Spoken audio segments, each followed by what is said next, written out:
кичкенә балалары булган кешеләргә кызык булыр дип уйлыйм. Менә шушындай китап чыкты, Гөлбакча.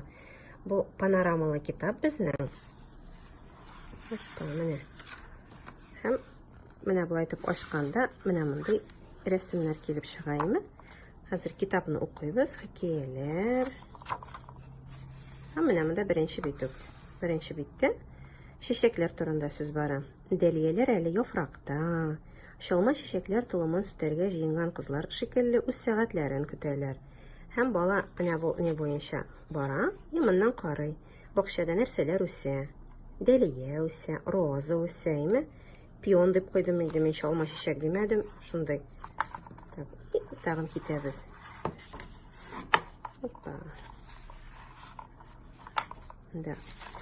Хикәяләр не буенча әйләнә тирәне күзәтү,